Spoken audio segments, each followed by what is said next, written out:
Buenas noches, soy Robinson Jiménez desde la ciudad de Cartagena de Indias.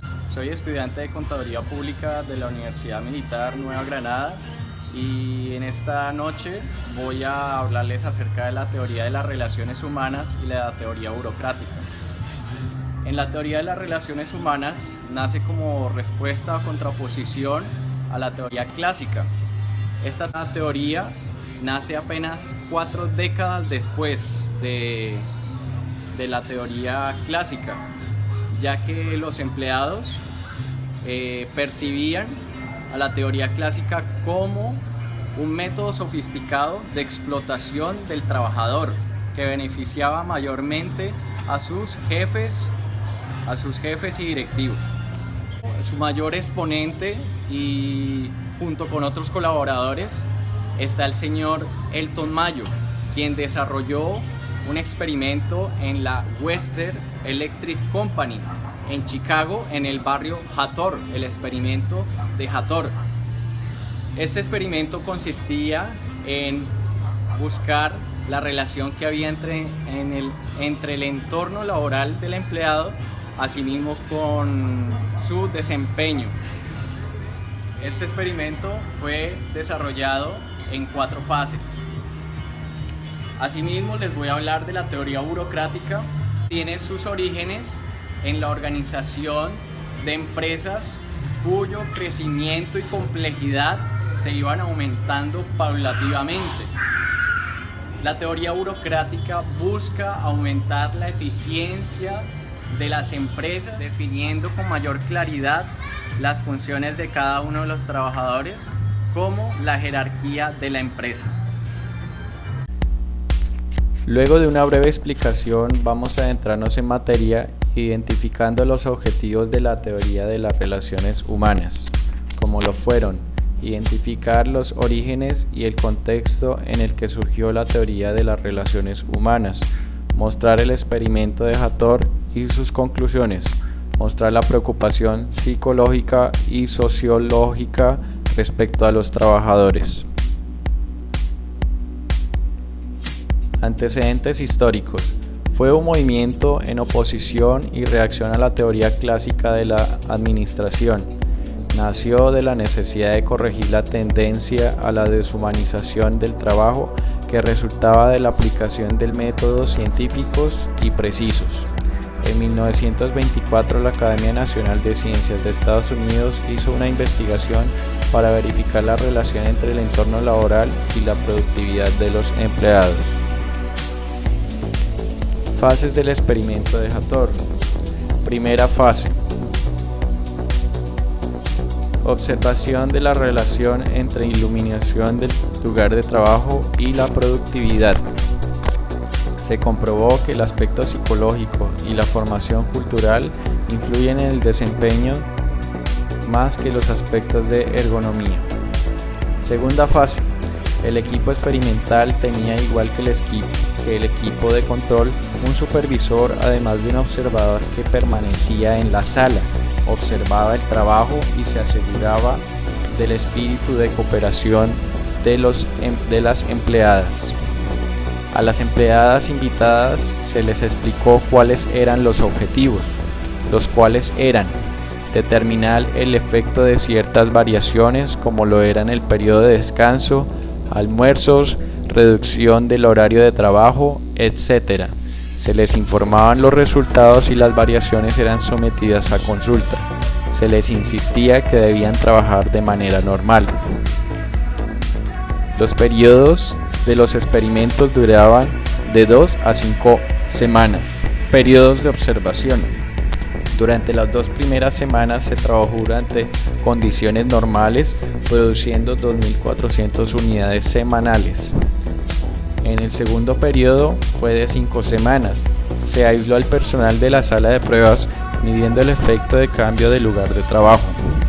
Tercer periodo, se modificó el sistema de pago remunerando por tareas realizadas, lo que produjo aumento de la producción. Cuarto periodo, intervalo de descanso de 5 minutos, aumentando la producción. En el quinto periodo se aumentó el descanso a 10 minutos, aumentando la producción a sí mismo. En En el sexto periodo se introdujeron 3 periodos de descanso en la mañana y 3 en la tarde, lo que no aumentó la producción y los trabajadores se quejaban constantemente por las interrupciones. En el séptimo periodo, nuevamente descanso a 10 minutos con refrigerio, aumentando la producción. En el octavo periodo, jornada laboral hasta las 16:30 y no hasta las 17, aumentando también la producción. En el noveno periodo, la jornada laboral fue hasta las 16 horas y no hasta las 17, lo que arrojó producción sin cambios. En el décimo periodo se vuelve a trabajar hasta las 17, aumentando nuevamente la producción. En el periodo 11, semana de trabajo de 5 días, con el sábado libre, aumentando también la producción. En el periodo 12 se toma la remuneración salarial por tareas, lo que arrojó nuevamente un aumento de producción dramático. Conclusiones. Las empleadas les gustaba trabajar en la sala de pruebas porque era divertido y la supervisión no era estricta, lo que les bajaba los niveles de ansiedad. Aumentó la satisfacción en el trabajo y un ambiente amistoso. No había temor al supervisor, pues funcionaba como orientador. Hubo desarrollo social, se hacían amigas entre ellas y se convertían en un equipo. Desarrollaron objetivos comunes como el de aumentar el ritmo de la producción a cuando se le pidieran trabajar normalmente. Tercera fase. Se implementan entrevistas no dirigidas para permitir la libre expresión por parte de los trabajadores para conocer sus actitudes y sentimientos con respecto a las tareas que desempeñan y el trato que recibían, así como recibir sugerencias respecto al trabajo de los supervisores. Los resultados fueron alentadores y por lo tanto se creó la División de Investigaciones Industriales en 1929, la cual tenía como función ampliar el programa de entrevistas y entrevistar anualmente a todos los empleados. Asimismo vemos la lealtad dividida entre la empresa y el grupo. Mediante la organización informal, los operarios se mantienen unidos por un vínculo de lealtad.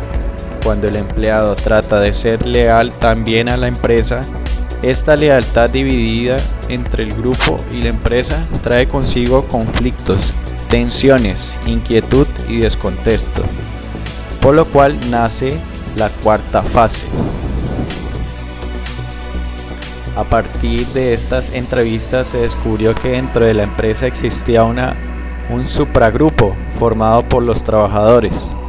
Se escogió un grupo experimental para trabajar en una sala especial con condiciones de trabajo idénticas a las del departamento. Un observador estaba dentro de la sala y un entrevistador hablaba con el grupo. El observador, una vez familiarizado con el grupo, pudo constatar que dentro de la sala los operarios usaban varias artimañas para, una vez que los operarios habían establecido lo que juzgaban producción normal, reducían su ritmo de trabajo. Los operarios desarrollaron cierta uniformidad de sentimientos y uniformidad grupal. Esta cuarta etapa permitió el estudio de las relaciones entre la organización informal de los empleados y la organización formal de la fábrica.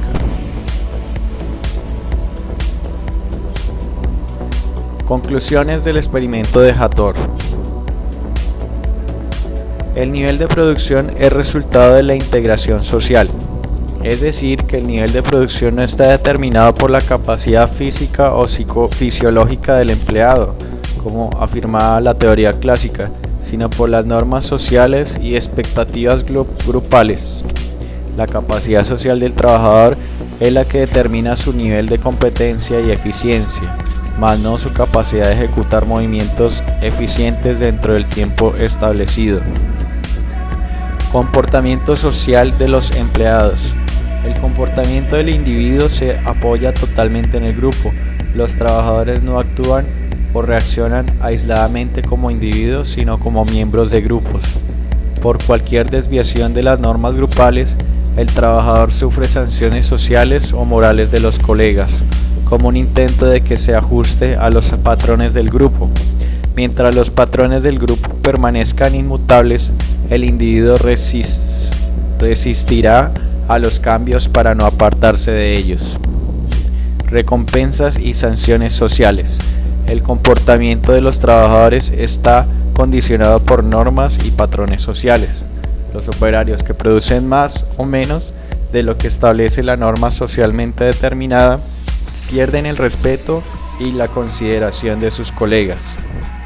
Los operarios prefieren producir menos y ganar menos a poner en riesgo sus relaciones amistosas con sus colegas. Cada grupo social desarrolla creencias o expectativas en relación a la administración. Grupos informales. Mientras los clásicos se preocupaban por los aspectos formales de la organización, como la autoridad, responsabilidad, especificación, estudios de tiempo y movimientos, los autores humanistas se concentraron en aspectos informales de la organización, como grupos informales, comportamiento social de los empleados, creencias, actitudes y expectativas, motivación, etc. Relaciones humanas.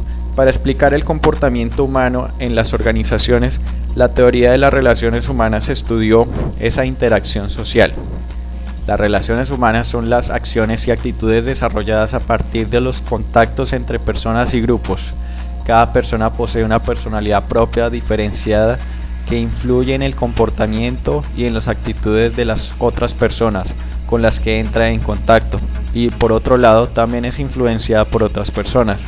Las personas tratan de adaptarse a las demás personas y grupos, quieren ser comprendidas, aceptadas y participar, con objeto de atender sus intereses y aspiraciones personales. Importancia del contenido del cargo. Mayo y sus colaboradores encontraron que la especialización propuesta por la teoría clásica no produce una organización más eficiente. Observaron que los operarios cambiaban de posición para evitar la monotonía, lo que iba en contra de la política de la empresa. Esos cambios producían efectos negativos en la producción, pero elevaban la moral del grupo. Los trabajos simples y repetitivos se vuelven monótonos y aburridos, lo que afecta de manera negativa la actitud del trabajador y reduce su satisfacción y eficiencia. Énfasis en los aspectos emocionales. En la teoría de las relaciones humanas, los aspectos emocionales no planeados e irracionales del comportamiento humano merecen una atención especial. A eso se debe el nombre de sociólogos de la administración que se les da a los autores humanistas.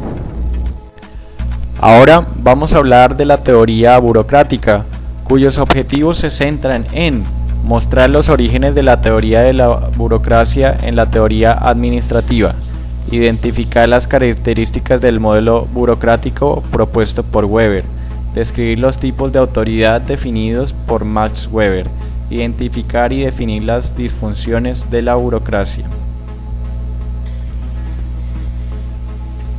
A falta de una teoría que sirviese de orientación para el trabajo del administrador, algunos estudiosos buscaron en la obra del señor sociólogo y economista Max Weber, nacido en 1864, la inspiración para la teoría burocrática de la administración.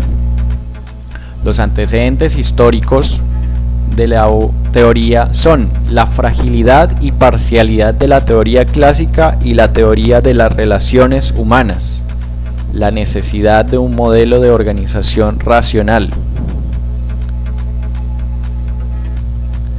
el creciente tamaño y complejidad de las empresas, por lo cual es necesaria la jerarquización, los administradores e ingenieros en lo alto de la pirámide y los obreros en la base, quienes ejecutan tareas específicas y quienes deben ser dirigidos y controlados.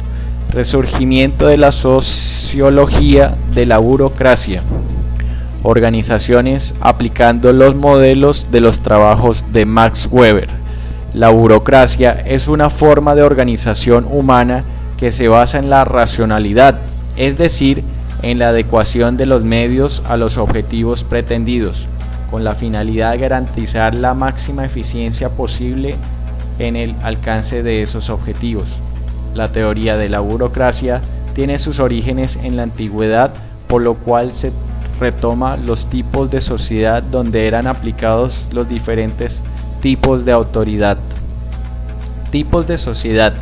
Sociedad tradicional, en donde predominaban características patriarcales y patrimonialistas como la familia, el clan, la sociedad medieval, etc. Sociedad carismática, en donde predominaban características místicas, arbitrarias y de personalidad, como en los grupos revolucionarios, en los partidos políticos, en las naciones, en la revolución, etc.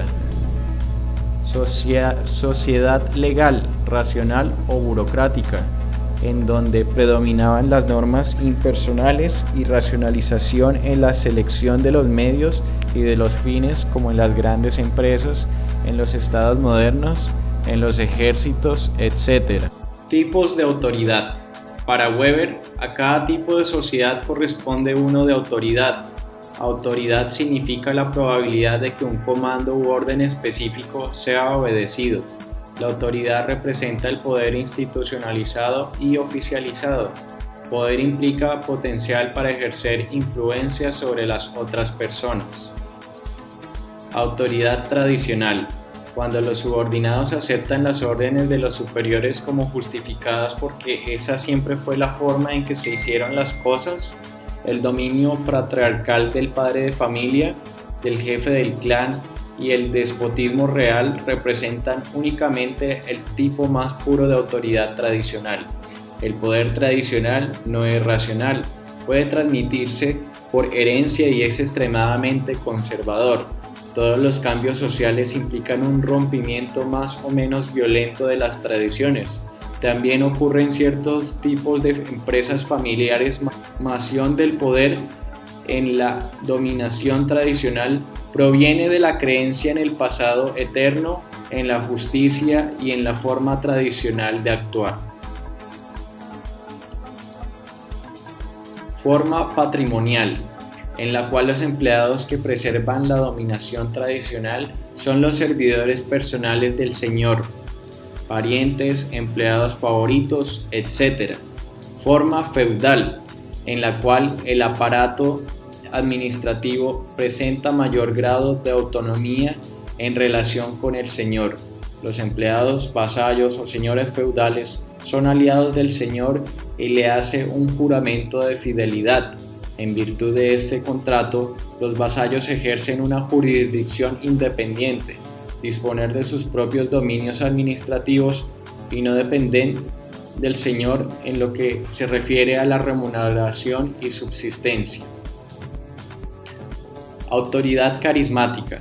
Cuando los subordinados aceptan las órdenes del superior como justificadas por causa de la influencia de la personalidad y del liderazgo del superior con el cual se identifican. Carisma es un término utilizado anteriormente con un sentido religioso y que significa el don gratuito de Dios, estado de gracia, etc. Weber y otros usaron el término en el sentido de calidad extraordinaria e indefinible de una persona.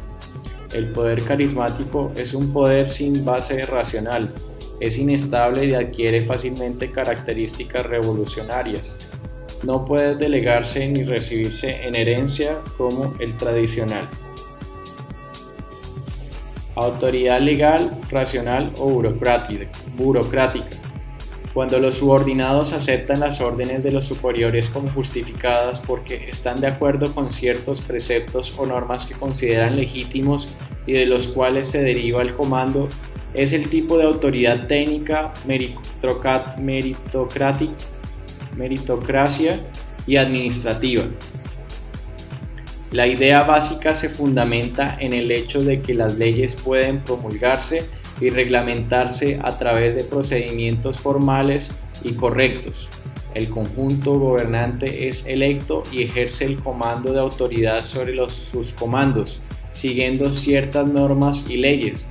La obediencia no se debe a alguna persona, sino a un conjunto de reglas y reglamentos legales previamente establecidos. La legitimidad del poder racional y legal se basa en normas legales definidas racionalmente. En la dominación legal, la creencia en la justicia de la ley es el sustento de legitimación. El pueblo obedece las leyes porque cree que se decreta por un procedimiento elegido por los gobernados y por los gobernantes. Weber identifica 3 factores en el desarrollo de la burocracia. Desarrollo de la economía monetaria. La moneda no solo facilita, sino que racionaliza las transacciones económicas. En la burocracia, la moneda asume el lugar de la remuneración en especie para los empleados y permite la centralización de la autoridad y el fortalecimiento de la administración burocrática. Crecimiento cuantitativo y cualitativo de las tareas administrativas del Estado moderno. Únicamente un tipo burocrático de organización podría soportar la enorme complejidad y tamaño de dichas tareas. La superioridad técnica del modelo burocrático en términos de eficiencia sirvió como la fuerza autónoma interna para imponer su prevalencia. La razón decisiva de la superioridad de la organización burocrática fue su superioridad técnica sobre cualquier otra forma de organización. Según Max Weber, la burocracia tiene las siguientes características. Primero, carácter legal de las normas y reglamentos. La organización es basada en una legislación propia. Segundo, carácter formal de las comunicaciones. Todas las acciones y procedimientos se hacen para proporcionar comprobación y las documentaciones adecuadas, así como asegurar la interpretación unívoca de las comunicaciones. Tercero, carácter racional y división del trabajo. Cada participante debe saber cuál es su tarea, cuál es su capacidad de mando sobre los otros y sobre todo cuáles son sus límites de su tarea, derecho y poder, para no rebasar esos límites, no interferir en la competencia ajena y ni perjudicar la estructura existente. Impersonalidad de las relaciones. El poder de cada persona es impersonal y deriva del cargo que ocupa. La obediencia prestada por el subordinado al superior es también impersonal. Quinto, jerarquía de la autoridad. Cada cargo inferior debe estar bajo el control y supervisión de un supuesto superior. Ningún cargo se queda sin control o supervisión. Sexto, rutinas y procedimientos estandarizados. Las reglas y normas técnicas regulan la conducta del ocupante de cada cargo, cuyas actividades se ejecutan de acuerdo con las rutinas y procedimientos. Séptimo, competencia técnica y meritocracia. La selección, la admisión, la transferencia y la promoción de los empleados son basados en criterios de evaluación y clasificación válidas para toda la organización y no en criterios particulares y arbitrarios. Octavo, especialización de la administración. Los administradores de la burocracia no son sus dueños, accionistas o propietarios. El dirigente no es necesariamente el dueño del negocio o grande accionista de la organización. Es más un profesional especializado en su administración. Profesionalización de los participantes. Es asalariado. Reciben sueldos correspondientes al cargo que ocupan. Ocupan un cargo y su cargo es su principal actividad dentro de la organización, tomando todo su tiempo de permanencia en ella. Su superior jerárquico lo nombra, se selecciona y se escoge al empleado por su competencia y capacidad. Su mandato es por tiempo indeterminado, hace carrera dentro de la organización. El administrador administra la organización, pero no es el propietario de los medios de producción. El empleado utiliza la máquina y equipo, pero no es dueño de ellos. Décimo, completa previsión del funcionamiento. El modelo burocrático de Weber presupone que el comportamiento de los miembros de la organización es perfectamente previsible. Todos los empleados deberán comportarse de acuerdo con las normas y reglamentos de la organización con la finalidad de que esté al alcance de la máxima eficiencia posible. Disfunciones de la burocracia. Interiorización de las normas y exagerado apego a los reglamentos. El empleado adquiere anteojeras y se olvida de la flexibilidad. Es una de las principales características de cualquier actividad racional. Segundo, exceso de formalismos y papeleo. Tendencia hacia el exceso de formalidad. Tercero, resistencia a los cambios. El empleado generalmente se acostumbra a una completa estabilidad y repetición de aquello que hace. Cuando surge alguna posibilidad de cambio dentro de la organización, el empleado tiende a interpretar ese cambio como algo que desconoce. Esa resistencia al cambio produce o puede ser pasiva y quieta, como puede ser activa y agresiva a través de comportamientos de reclamación, tumultos y huelgas. Cuarto, despersonalización de las relaciones.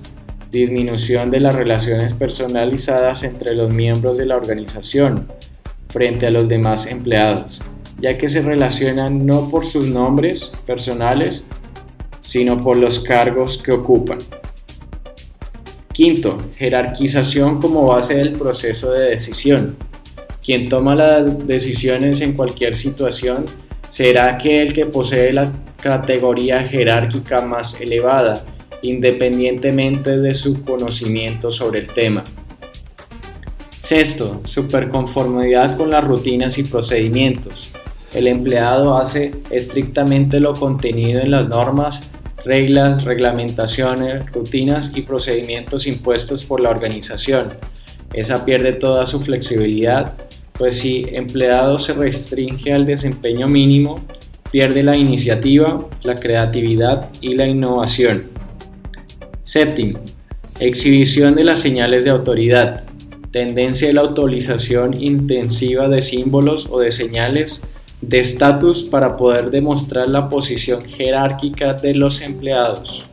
En ello podemos ver un ejemplo en las insignias de los uniformes militares o la adecuación de instalaciones para determinado estatus de cada uno de los integrantes de la empresa. Octavo, dificultad en la atención a clientes y conflictos con el público. Todos los clientes son atendidos de forma estandarizada, de acuerdo con reglamentos y rutinas internas, lo que hace que el público se irrite con la poca atención y desconsideración en relación con sus problemas particulares y personales.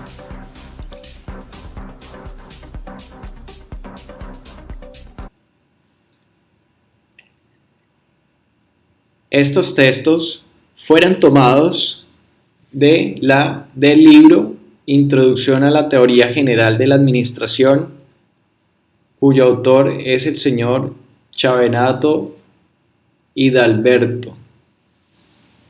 Estas fueron todos los conceptos, tanto del ensayo de Hattori como de la teoría burocrática y sus exponentes.